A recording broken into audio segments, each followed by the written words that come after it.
Welcome back to the Point of Order podcast, an inside look at California politics and the state legislature. I am your host, Assemblyman Josh Hoover. And, okay, I got to tell you this, Jeff. So we've got the Honorable Jeff Gonzalez back with us this week. Bring it. Assembly member from, remind us where you're from, because I didn't write your district number down. That's okay. So I represent the southeast corner of California, Riverside County, Yes. Imperial County, and San Bernardino County. I was just down in Calexico, actually, so I think that's in your district. You didn't pass right? by. You didn't say hi. I didn't say hey because, it was, it was a whole that's the thing. district. That's where it all begins right there. Yeah. So, but I'm unprepared a little bit because we actually were going to have Stan Ellis on the show this week. A doggone Stan. I know, and he backed out on me yesterday. It was Man. like, man. So you brought in I brought in the second choice. Come on in for the home run. Designated hitter, as I like to be called. Designated hitter, right? Yep. Are you a baseball fan? I forget. I am, Yeah, and there's only okay. one team that really represents America, freedom, all the good things, apple pie, which is the Dodgers. So anyone who believes differently, sorry. I got you. Yeah, and you are I am a fan of the NorCal's finest, the San Francisco Giants. okay. I thought you were going to say Oakland A's. Okay, yeah. Well, now that they're in Sacramento, you kind of gotta. Well, we got to go support. gotta It's give right them down the some love, street. right? We got to Gotta go give them some love. We got to show them that they at least have more than a couple of. Hey, people. the Giants though, they've been in first place. They're not right now, but they've been in first. They've been going back and forth. Yeah, that's cute. So. Dodgers, of course, they are America's winningest team. Yankees might disagree with that, but that's okay. We're here to talk about politics, not about America's There you go. favorite team, Dodgers. Well, I bring it up because the designated hitter, I'm very against it. Really? Why are you Yes, I'm very against other than it. me showing up in place of I Stan? appreciate you being. I appreciate you being the designated. The designated hitter today, podcaster. But no, I'm not a fan of the designated hitter, man. Pitchers should be hitting, man. It's more strategy, right? Like everyone should be hitting. Don't have designated anything. You don't get to just call someone in to do your job for you, and then and then it takes away all the pitching change strategy. Man, it's not the same. You want to make the game harder for the players versus easier. Is that what you're saying? I just like it. I like the strategy. First of all, I'm glad you're not man. on Arts, Entertainment, Tourism, and Sports Committee.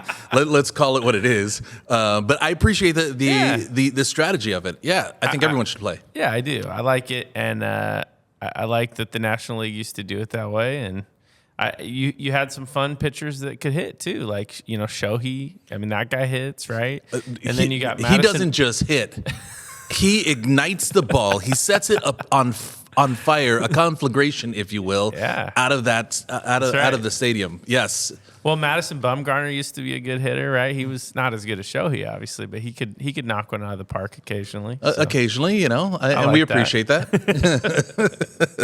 Anyway, man, I just so we're gonna do a shorter one today because we got so much going on around here. I know April was crazy. So let's talk about April really quick, just to start it out, because this was the first April you've experienced in the legislature. So what was your take on it? Look, I have meetings scheduled every 13 minutes throughout the day, right? My staff comes in at the 13-minute mark, says, next one up, next team comes in. Like we are firing on full cylinders. Now add in committees. Yeah. Add in multiple committees on the same day.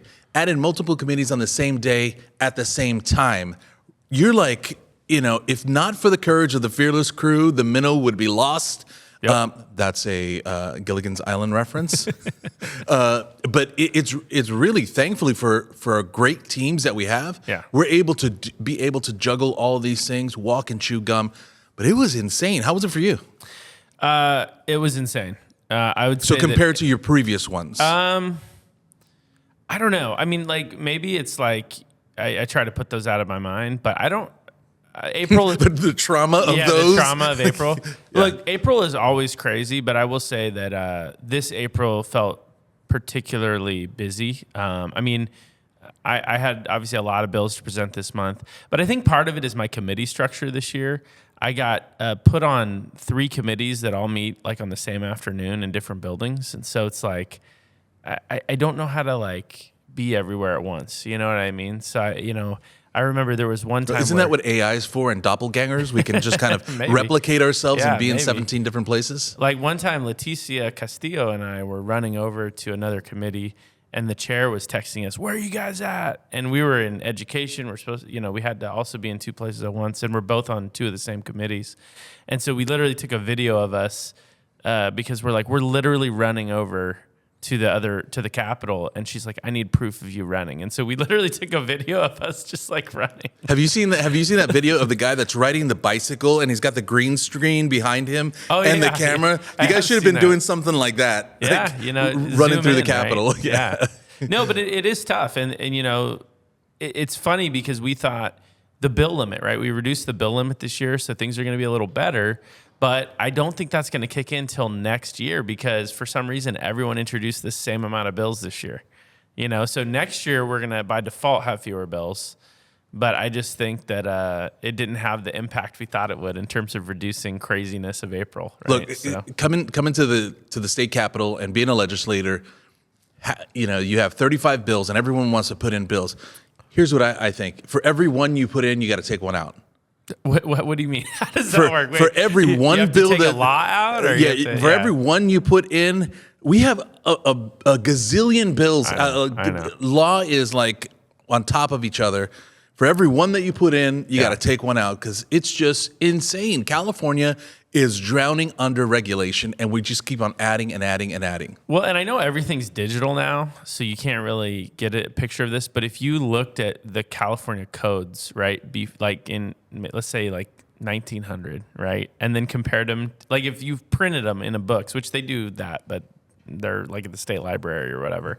But and then you looked at today's, I mean, the space that it takes up is substantially different. We could put it underneath us, and it could be seats. I feel like it's hard to appreciate that when everything's digital. You know what I mean? Right. Like the mass of California law. But yeah, I think for the listeners too, just to provide context. So why is April so crazy? Well, our House of Origin deadline's coming up. So basically, we have a hard deadline at the end of April for. I think it was Friday, actually, last Friday.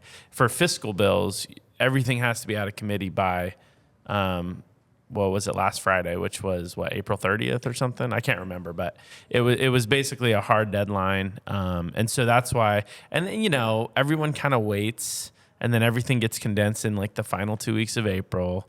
And it's insane. It's crazy. It leads to this brokenness of, I believe, the brokenness of the system, brokenness of California. And thinking about last week, there was some crazy stuff going on last week, Josh. I know. On the floor, it was spicy. It was saucy. It was spicy. Grab your popcorn, throw some Tapatio on it, and prepare for the show. It was crazy. It was. Yeah, and we're gonna get into that. Let's cycle through a couple big stories, and then that's what I really want to talk about because I want to spend most of our time on what the heck is going on with these bills on protecting 16 and 17-year-olds from being purchased for sex. Huge stories. Still breaking this morning on that, by the way. We're recording this on a Monday. It's going to release on Wednesday. By the time it releases, probably going to even be some new developments, but we'll get into that. Some of the big stories this week, and we'll kind of we'll go down as quickly as we can, but I voted against this big bill it's, quote, I'm putting this in quotes for people listening, make polluters pay, right? It would charge fees on oil companies to pay for climate change, essentially. And, it was actually interesting because even one of the more progressive Democrats in the committee voted for the bill, but he actually spoke and raised a bunch of concerns about the bill. And I thought that I haven't seen that happen. And the reason, what do you think? Yeah, the reason he did it is because, in fact, I don't have the clip in front of me, but he essentially said, I didn't think that. He actually said, like 2 months ago, I would have voted for this bill, no problem. Because I never thought that oil refineries would actually leave. He didn't think that the policy choices we make in this building would actually impact, the actual refiners, right? And actually to the point where they would leave. And in the last few months, we've heard from 2 refiners that are going to cease operations in California. That's going to be a 20% reduction in our California oil supply, what does that mean? Well, it means we're going to have to ship it in from other countries. I actually made the comment in committee, because there was a debate about the jobs that were going to be lost here. And I said, I actually think this bill is going to create jobs. You're going to create jobs in other states, and you're going to create jobs in other countries. That's right. That's exactly what you're going to do. Yeah. It's just not going to be our workers. But it's interesting what you just said. You just said that it he was for it in the beginning. He's against it now.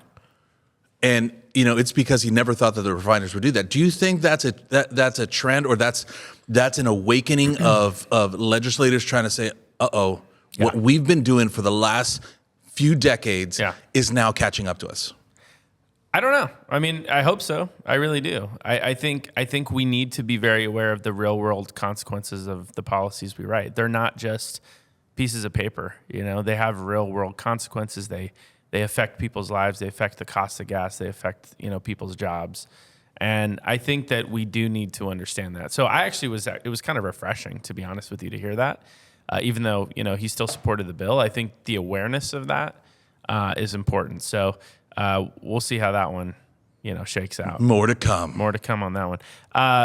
Another one. Do you have a lot of solar in your district? I have a ton of solar. Okay. We're in the desert, so we have sun and sand. So you've probably heard about this bill kind of being pushed by the utilities to essentially reduce the credits that you get for solar, right? So I think the bill, it was supposed to be, you're supposed to get these incentives and benefits for 20 years as a solar purchaser. If you install solar panels, and then it would reduce that to 10 years and do some other things. So I don't know if you've heard about that bill locally or. Yeah, I've heard about it. And here's the thing, we want to go to this, energy, diverse energy area, so to speak.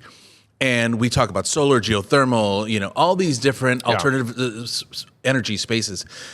I think that we have a unique opportunity not only to work with the utilities, but to work with solar and all these different places to have abundant California energy, right? I think I just created an acronym just now, ACE, the ACE program, Abundant California Energy. We can do that. We don't have to just do one type of thing. We can do it, and we can make it more affordable for Californians, and it can pencil out for the utilities. It can pencil out for businesses. We just have to be willing to think outside of the box. As a business owner, I always try and think outside of the box. How can we walk and chew gum? How can we do all these different things and make it all pencil out? And I think there's an opportunity there, but we got to be willing to come to the table. Yeah, it's a tough one. So obviously the bill, my district's actually somewhat unique. We do have solar, obviously, in my district, but it is less, I would say, there's fewer my energy costs are a little bit lower in our district compared to, because we're not in PG&E territory. So we're surrounded by PG&E, but we're actually in a municipal utility, the Sacramento Municipality Utilities District, SMUD. So I would say I've actually I don't have solar in my house, but I've talked to people about solar that work in the solar industry, and they're like, yeah, we don't really sell in that area as much because it's just not as big of a benefit, right, for people because their costs are already a little lower. But this bill is going to impact people in the PG&E territories around my district pretty substantially. AB 942, and I think the part about this specific legislation that I think bothers me is all of the arguments supporting this bill may be true and probably are true, right, in terms of how the system is set up and how it pushes costs to other ratepayers and things like that. But the problem is that California made a policy choice to incentivize solar, and they promised a specific thing, and now they're taking that thing away or talking about taking that thing away. So to me, it's okay, so it sounds to me like California made a questionable policy choice and is now regretting it, maybe, and now wants to take away the promise. But the problem is for the people that invested in the solar, I feel like that promise needs to be upheld, right, for those people. So balancing that, I think it'll be interesting to see if this bill makes it through. I don't know, but I think that's really what we're struggling over, right? It's not so much the arguments, but it is well, we made a promise. Maybe we shouldn't have, but we did. So now what do we do? Promises made, promises kept. And people and that's also what happens with this public trust piece, where they're expecting us to follow through on things. And then when we take that stuff away, it's see, there they go again. Promises, and they can't keep their promises. Yeah. So you're an education guy. I love it. You love education. A couple major bills in the education space this week I'll mention briefly. Number one, I think a good bill by Assemblywoman Blanca Rubio to restore phonics-based reading education in California. Yes. Hugely needed. That passed the education committee. I will say it was watered down. It went from a requirement, so mandating that these services be supplied, to basically a recommendation that is going to be heavily incentivized and attached to funding. So, but why do you think it was watered down? Like, because we hear this all the time, right? Why was it watered down? Look, let's get knee deep into this, Josh. I mean, is this the controversial topic that we really want to talk about? You know, I get that everyone has their interests, right? Yeah. So, I mean, look, just a little history on this, you know, and then, I mean, I don't know how deep we want to go into this, but basically, California used to be a leader in literacy, right? Leader in reading education. In the 90s, they made a huge shift away from phonics-based education, away from what I would call the science of reading. And they adopted a new model that was a whole language approach to reading. So instead of sounding out words, you're viewing sight words. It's just a different approach to teaching kids how to read. Since that time, California's literacy rates have plummeted. We're currently 50th in the nation in literacy. It's honestly an embarrassment. Out of 50. Yeah, exactly. Yeah. No, like that's not a good number, right? It's not like 50 out of 10,000. We're at the bottom of that list. We're at the bottom of the list. Yeah. So experiment failed. Experiment failed. We hurt, I think, you know, decades worth of kids, right, because of this, and I'm embarrassed by it, and it's really one of the things that, I mean, California has made a lot of stupid decisions. This one's really important because if you're a kid and you don't learn how to read by third grade, your life outcomes are substantially impacted, statistically speaking, right? You have to learn how to read. It is the core of everything. That's where you're vulnerable to gangs. That's when you're vulnerable to a whole bunch of different things. I had my minors in criminal justice, and they talk about that paradigm shift that takes place and specifically with literacy. If literacy is not primary in that third, fourth grade period, you're susceptible. You're vulnerable to, if you will, attack from the outside instead of staying the course. So it's important. We want to fix the criminal justice system. It begins with education. That's where it starts. 100% agree. And I'm proud of our colleague Blanca Rubio for reintroducing that to say we need to get back to this because that's what worked. This doesn't, and it matters. It matters for the kids. It does. And so to answer your question, I think the teachers' unions had some issues with it regarding local control. The bilingual teachers had issues with it because some of their arguments are that whole language is better for students that are English language learners, right? But the thing about this bill is it did not say you could not use any other tools, right? It just said that you have to integrate science of reading. That's it. So to me it was like I had issues with the opposition arguments. There was a huge deal struck between all of the parties. Now, I don't think this bill has everything I wanted in it, but the reality is it's still a huge step in the right direction. And to your point, I applaud our colleague on bringing people to the table. I know it's been a really frustrating multi-year process for her, and I think this one's going to go the distance, and then we can build on it, right? Sometimes you have to take the compromise and then build on it in the future, and I think that's what we're going to have to do here. But I'm really excited that we're headed back in the direction of sanity when it comes to reading education. Good stepping stone for our kids, and Blanca Rubio provided that stone for us to step onto. So good job, Blanca. Last story on the negative side, a bill that passed that I didn't like was AB 84, which was basically an anti-charter school bill. Really under the guise of accountability. There are some things in it that talk about audit recommendation, basically trying to root out corruption, and malfeasance, right, for the bad actors in the charter school community, which, by the way, I would say every good charter school wants too, because they don't want bad actors, tarnishing the name of charter schools across the state. And so there are things in the bill that I would say are very negotiable and I'm very open to, but there's all these other things. They're using it as this opportunity to just once again go after charter schools, make it harder for them to operate, harder for them to be authorized, harder for them to continue enrolling students. So it's got provisions that blocks its ability to use outside vendors, which for non-classroom based charters is crucial to them being able to operate. And in rural communities. Exactly. I mean, I have areas where, we have very few teachers, very few schools. We're in the middle of the desert somewhere. We need options, not only in the desert areas, but in the mountainous rural areas across California. Yeah. Yeah, and it makes it harder to authorize charter schools in small districts. It actually says it puts restrictions on small school districts that want to authorize charter schools. Basically says if you're a certain size or smaller, you're not able to do it. It is one of many over the years where this legislature has just tried. They know that they can't come out and say we don't like charter schools completely and get rid of them, so they just try to choke them out year after year. 6 years ago it was authorization, making it harder to authorize. Last year it was facilities, making it harder to find facilities. This year it's this new red tape and all these new restrictions. Every single year there's some new attack on charter schools, and the result is that it's going to reduce access to education for families. I'm a big believer in school choice. I'm a big believer that families need to have options, right?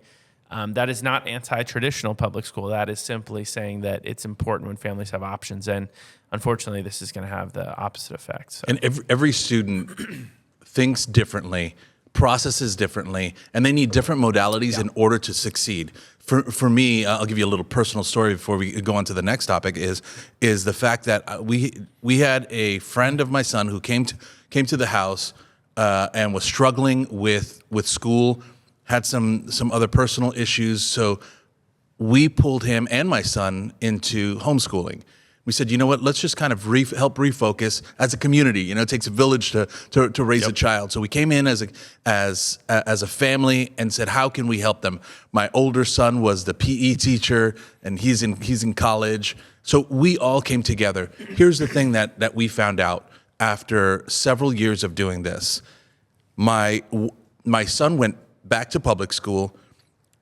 His friend stayed in homeschool and thrived. Yeah. He thrived because of that personal attention, and he felt like, I can ask the questions, I could do this. Yeah. So whether it's one way or the other way, ultimately the most important thing is we should always be thinking about the student first. What's best for the student? Because they're our future. I believe the children are the future, right? Wow, man, we got singing today. We went way back, but we have to be looking at it from that perspective. And unfortunately, sometimes that gets a little cloudy. Yeah. But I know everyone is trying to do the right thing.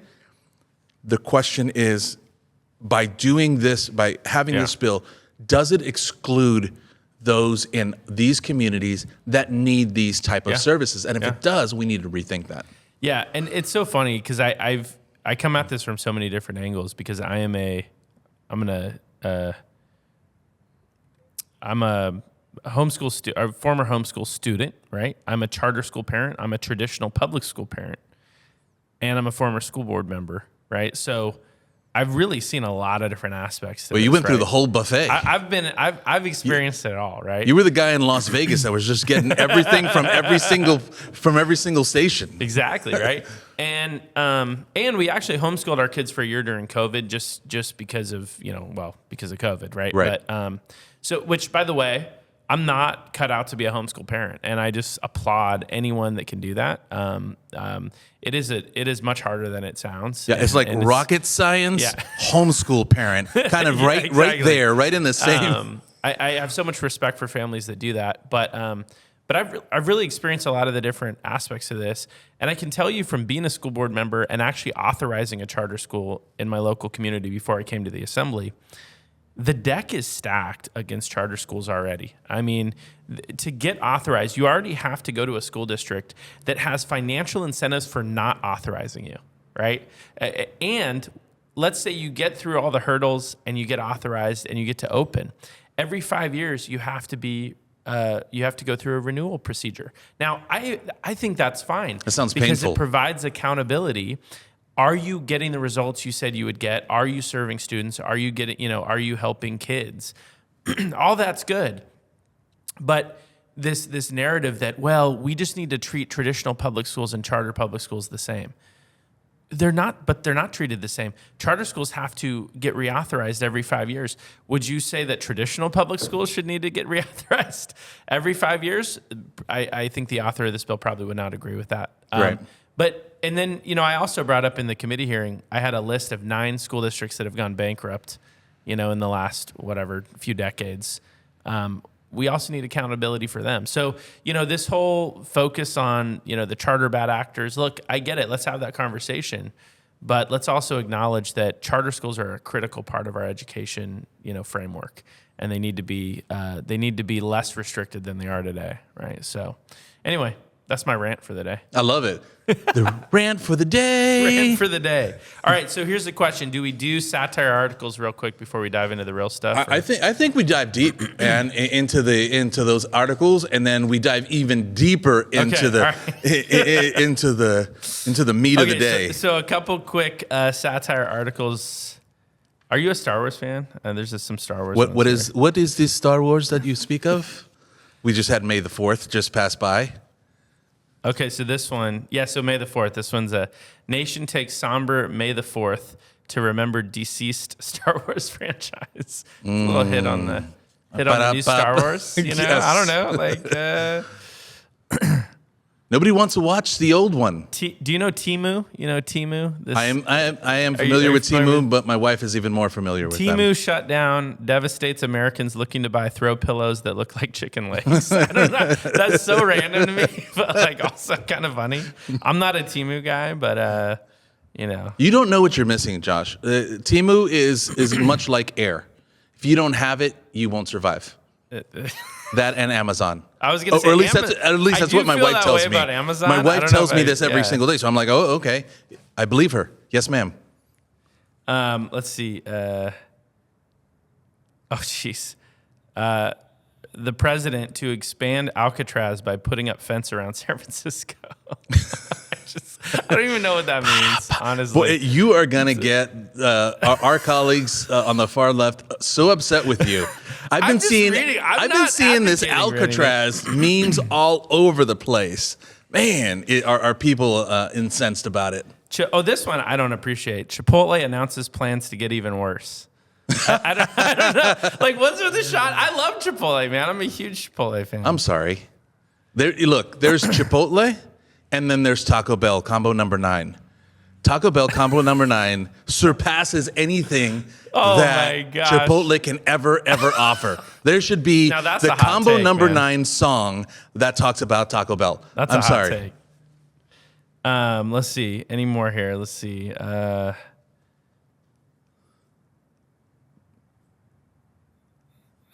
don't know. I don't like any of these other ones. Bill Belichick's girlfriend leaves him for Lou Holtz. That's just. How long will she stay with him? I don't know. I mean, let's be honest. But that interview was pretty wild that they did. I'm just like, hey, you know what? Good on you, so on and so forth. There is no age discrimination there. How long will he stay with her? You asked how long will she stay with him? Look, I was very specific on the way in which I chose my words. Anyway, so those are kind of fun this week. A little less political, which I appreciate. Yeah. This week, we need a little bit of satire to spice up the day. Spice it up. I still don't get. I'm a huge Chipotle fan. I love eating there. I eat there a lot. I like the fact that they have black beans. I grew up on black beans. Black beans are great. My wife gets so annoyed because every time we're like, what should we get tonight? What's open? I'm always like, Chipotle's open, and she's like, I'm not eating Chipotle. That's why you go to Taco Bell combo number 9. Look, you got to diversify. I'm not hating on Taco Bell, but come on, those are different. Those are just different places. I don't even know what you're talking about anymore. You're purposely trying to offend me with my Taco Bell combo number 9 conversation here. I'm glad we could have some fun because now we got to get into a serious topic.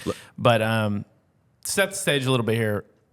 Craziness going on right now, right? On this bill, AB 379, by a Democrat, Maggie Krell, who is actually my neighbor in Sacramento.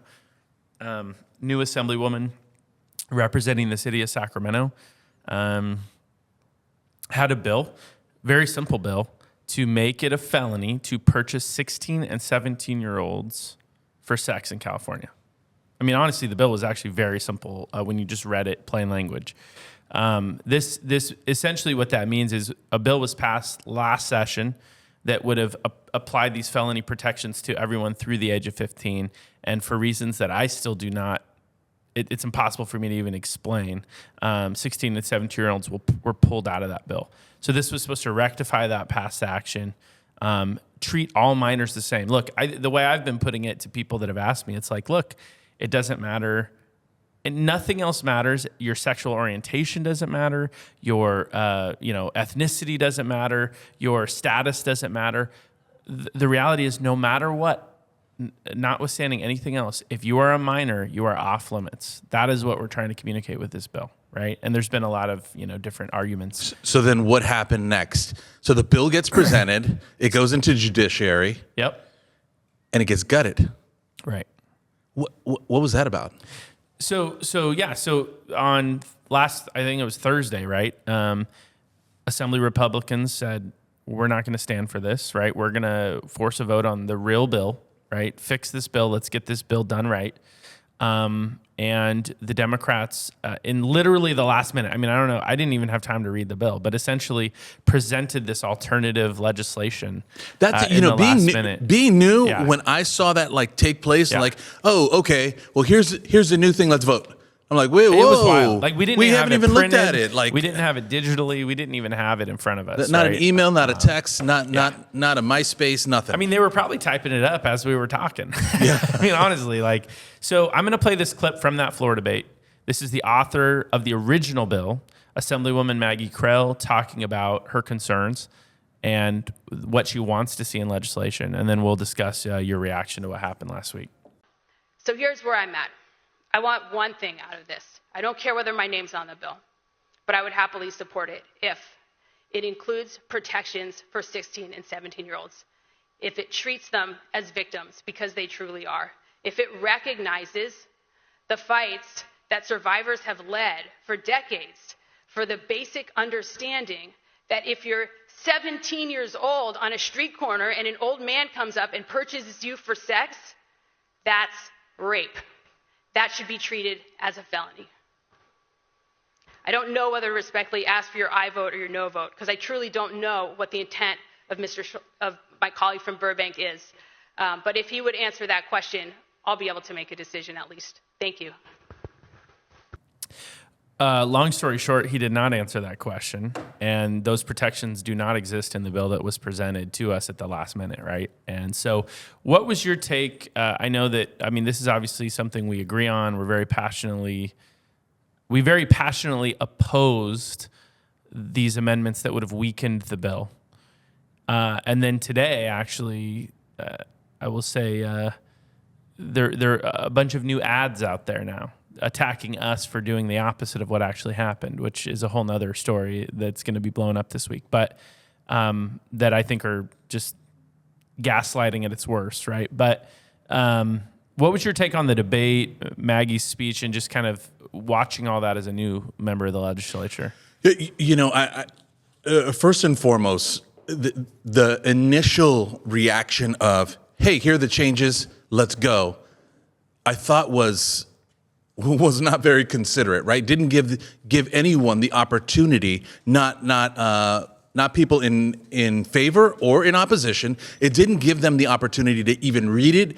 Basically was saying, follow us. You don't need to read all those different things. Just follow us. Yep. Like sheep going off of a cliff. So that's the first reaction that I got. The second piece was, okay, we need to scramble to hurry up and read this, to understand it, to analyze it, and then provide some type of either support or opposition with it. So that was the other piece. One of the things about Maggie's comments, Assemblymember Krell, her comments, which I thought were great. There's two pieces. Number one side was saying, well, the bill already covers felonies, and we don't need to do that. And it talked about a certain penal code. And by the way, Maggie's been doing this, Assemblymember Krell's been doing this her whole life. Yep. Specifically in this subject matter. Yep. She's an expert. And she said, I get what you're saying, but It actually doesn't cover it. There's a sliver, we call it a wobbler. There's a sliver in there that doesn't cover it. So that's why I'm presenting this bill, to make sure that it becomes a felony. And there was this back and forth, and I heard all kinds of different things. The reality, I don't want to confuse anybody. Here's the reality. There's a penal code section that talks about this topic. There's a gap in the penal code section with respect to felonies on 16 and 17-year-olds for purchasing them. She was covering that. They gutted that to remove that piece, which means we don't agree with that. We need to bring it back to, just like she said, protecting minors. We need to protect minors.